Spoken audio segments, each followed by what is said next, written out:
We are at the most stunning karting location in the world. We're at Glanigorse Park in Cerrig-y-Druidion, North Wales for round 7 of the Cool FAB Racing British Mini Bikes Championship. And first up, we're straight in with the racing, and it's Minimoto rookies with riders from 6 years of age. Always happy to welcome new talent to the grid, and this time racing with us for the first time off P15, riding the 61 bike, it's Harrison Mackay. We're underway and running, Jake. Front row of the grid, Mounsey and Crosby as they work their way into the first corner, and Mounsey's got an absolute flyer. It's going to be an interesting race, this one, in the AC40 Rookies class. We started the day in the wet conditions. It is now drying. There are still damp patches around the circuit, but it is starting to get there. Mounsey is your leader from Payne, Crosby, Woodcock, Rose Jr., Hopkins, then it's Desoy, Davidson, Sparks, Phillips and Edmonds, with Harris in there as well. The 99 in there, Warwick Brady trying to close in the gap. And then we look a little bit further back. Alessandro Valente is in there as well. Here they come, down the drop, through the long sweeping left-hander, and then up towards the compression complex. Championship leader, there he is, Harrison Crosby on the 69 bike.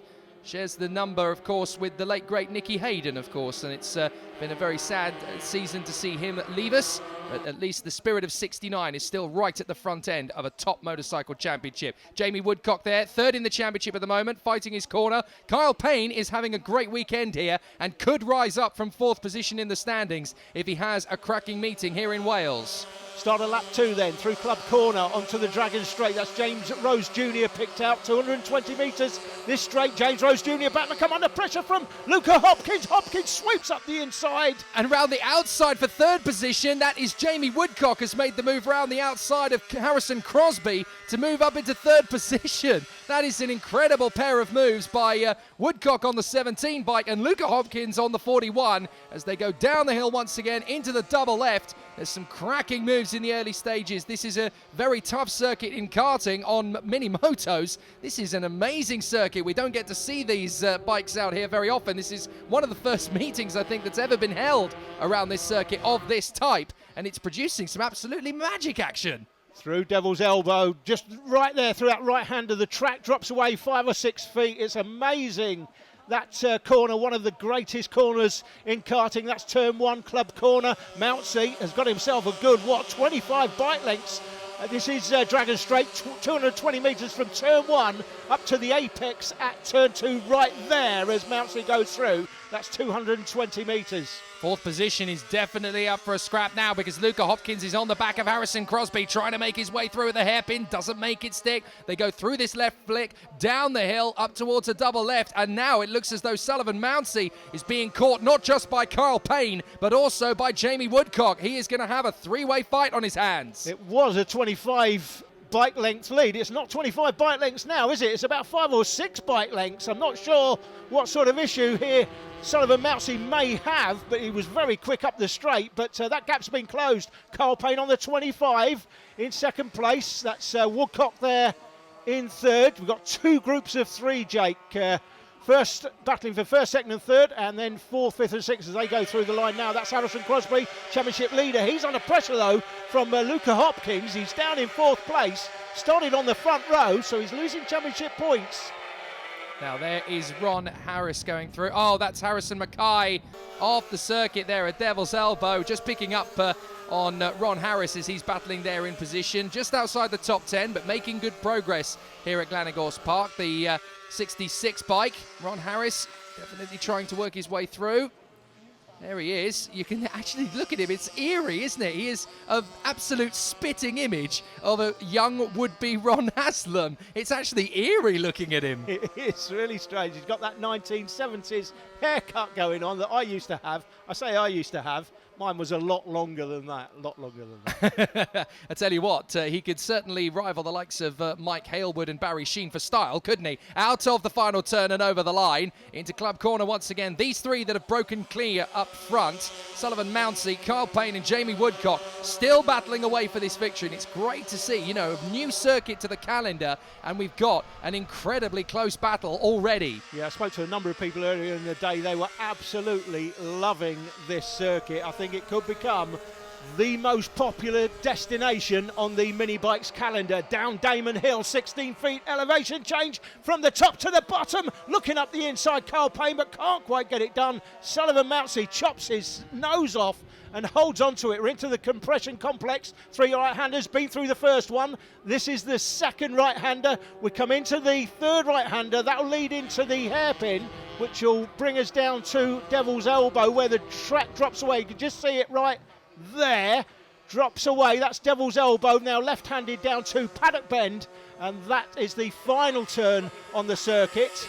Paddock Bend. Here's that battle for 4th, 5th and 6th. Hopkins with James Rose Jr. now in 5th, and Harrison Crosby's gone from the front row all the way down to 6th place, so losing championship points. Orlando Phillips, Alfie Davison, and then Harrison Desoy come next. Here comes Payne up the inside. Move for the lead. I think we may get a change of leader as they come through that long sweeping hairpin. No, great defence from Sullivan Mounsey as they drop down Damon Hill once again. Now, keep an eye on the 44 bike leading the way. I was watching him on the last lap through the compression complex, which is just coming up here, this set of 3 right-handers. Now watch, his knee goes to the floor, doesn't quite hit the floor at this point. Second complex. Now watch, in the second corner, his knee stays firmly glued all the way through the second and third part of the apex. That's where he feels the most comfortable. They've got traffic to deal with now. This is where things can get tightened up. They do indeed tighten up, and nobody comes a cropper, and very nearly there, Woodcock is able to get the move on Carl Payne, the 25. Doesn't make it stick, but they're certainly starting to tighten up. And look, the traffic is giving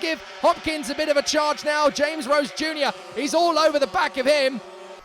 Up from the start line to the top bend is 28 feet in elevation change. Right there, basically, as you come through the top of turn 2, 28 feet from the top of the circuit here down to the bottom of the circuit. There's a 16 feet elevation change just down this hill, Jake. Yeah, I've walked it many a time, Glanagors Park. It's very deceptive. It's quite tough in the same way that Spa-Francorchamps is quite a tough circuit to walk around on foot. And of course, that used to be quite a staple for bike racing in the 70s and 80s. Not so much now, but this is, we've always called this the Spa-Francorchamps of British karting. So as a karting circuit, this is an absolutely perfect location for British mini bikes to come. Look how close these 3 are getting now as they come down towards Paddock Bend for the end of the lap, and that is a little bit of a moment from Carl Payne. He got a little bit balked as he goes into the last lap, up through Club Corner, up the elevation change once again. They go all the way up that 28-foot climb. Alessandro Valente there as he works his way through Devil's Elbow. He's having a battle with Clayton Edmonds at the moment on the lower end of the top 10, but that could easily change. Payne is having another look. Mounsey holds him off for the moment.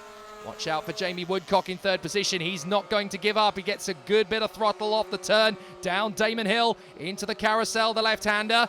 No change of position just yet, but this is where things could get interesting. We've got a bike off the circuit, just off to the inside line. Here we go, the triple right. This is where Payne's going to start to get hungry. Up on the inside of Mounsey. Mounsey's comfortable. And look, he just keeps his knee firmly planted to that inside line. Payne has to back out of the throttle. Mounsey's able to stay completely cool and confident on the inside line through each of these corners, through Devil's Elbow, down the drop, into the final corner. And Sullivan Mounsey has got it nailed to the mast from pole position. He hangs on and takes a brilliant victory. And that's what it means to him. Kyle Payne in 2nd from Woodcock, Hopkins, Rose Jr. and the championship leader, Harrison Crosby, just about crosses the line in front of Orlando Phillips to take 6th position. That's a big one for the championship leader. Confirming the final result then, it's a win for Sullivan Mounsey from the front of the grid. Carl Payne and Jamie Woodcock giving him pressure to the end. Luca Hopkins managing to hold off the attentions of James Rose Jr. and championship leader Harrison Crosby 6th in the end. 50 points clear of Luca Hopkins coming out of this meeting, with 20 more back to Woodcock before the final round at Rowra later this month. Minimoto Pro is next.